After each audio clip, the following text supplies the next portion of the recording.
Hello everyone. Today in ILT, I was asked if I could make a video that shows you how to get your videos from WeVideo into your school YouTube account.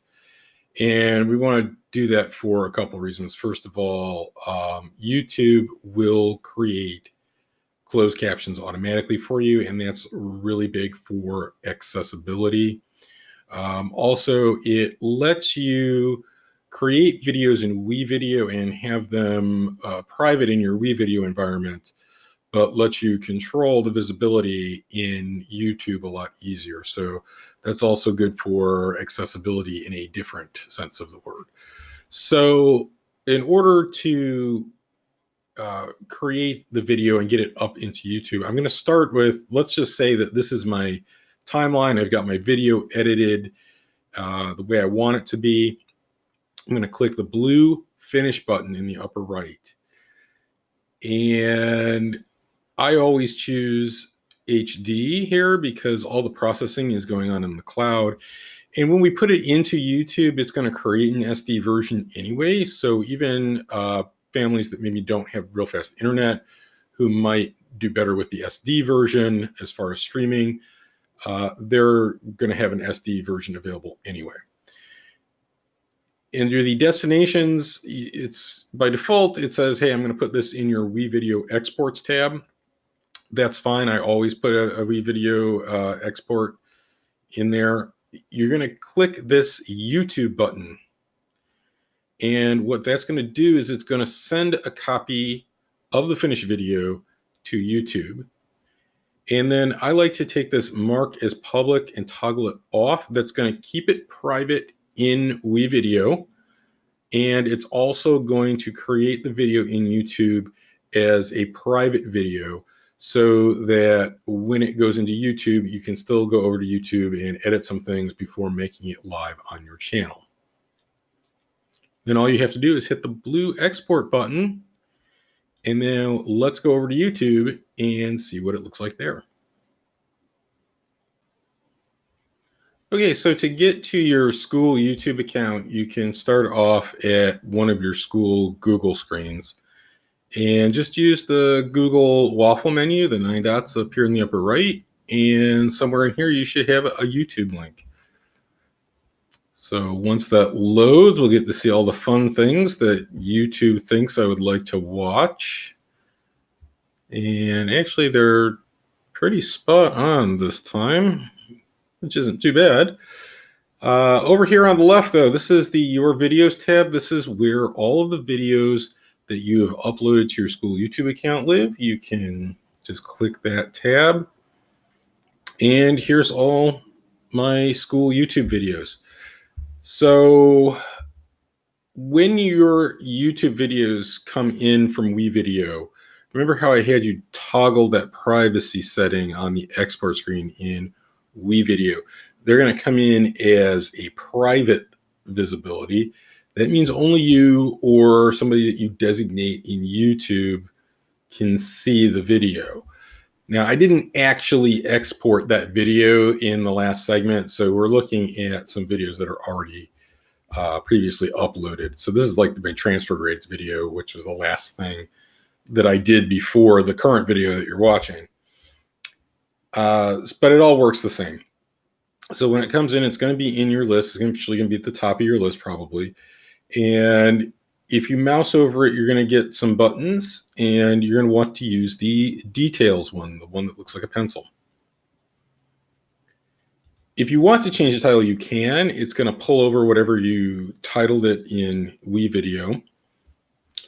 The description could be useful, and more than just the summary. You can see in this particular video, I put some time marks and what that segment of the video after that time mark is about. You do have to start with 0.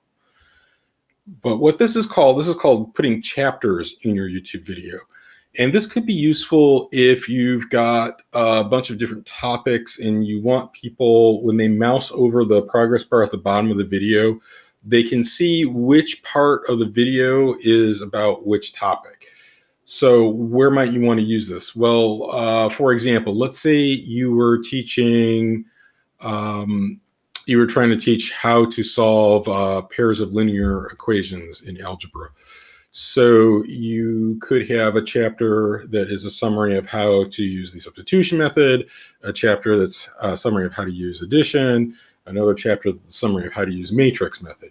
So you could have students who were interested in, say, just the matrix method. They could see where that was in the video and go right to that part of the video. The thumbnails, you can choose one of the pre-made thumbnails. Sometimes, like this one, they don't really capture you and you look really good. So you can upload a thumbnail. That's really easy to do. You just make a Google slide, save it as an image, and upload it there. And then that preview that you see on the YouTube main screen, that's what you're going to see is that thumbnail. Playlists, you can make playlists. So going back to my example of solving a pair of linear equations, you could have, this might be your overview video or your summary video of the 3 different methods that I mentioned. And then maybe you have separate videos that go into detail about how you use the substitution method to solve or how to use the matrix method to solve. And you can put all of those videos into a playlist so students can see all of those methods one after another, as well as your overall or summary video. Mark this as no, it's not made for kids. The reason is when they say made for kids in YouTube, they mean like Sesame Street, that kind of kid. Our kids are not kids in the sense that YouTube means. Over here on the right, you've got the link to your video. This particular video came in as an SD quality only video. If an HD quality video is available, remember I told you this, render it as HD. You would also have an HD symbol there. The visibility on this one, I went with unlisted because this is the transfer grades video. It's really only meant for teachers, so I didn't feel like it needed to be out there for everybody on the internet. That would be unlisted. You have to have the link in order to find the video. If it's public, then that means anybody can find it. It may show up on somebody's YouTube home screen. It's less likely to be just any general member of the public because it's in our school domain, but theoretically it could. So some of my videos, like the Vista update videos, those are marked public because I really don't care who sees those. You can get fancy with end screens and cards, but you don't need to. One of the things that is one of the major reasons why I'm suggesting that you put this into YouTube is because it will automatically detect that you're speaking English, and it will generate those closed captions that I've been talking about. So if you really don't actually have to do anything on this area, it will automatically do it. It just takes a little time. So they aren't going to show up right away, but within a day at least, it should show up with video subtitles in English. You know, once you have everything set the way that you want, really, you can just get the shareable link, and you get that from the details screen where I was. If you needed to download it, you could do that, or if you really just want to get rid of the video altogether, you could delete it forever. But there it is in your school YouTube channel. So if you've got any questions about this process, let me know.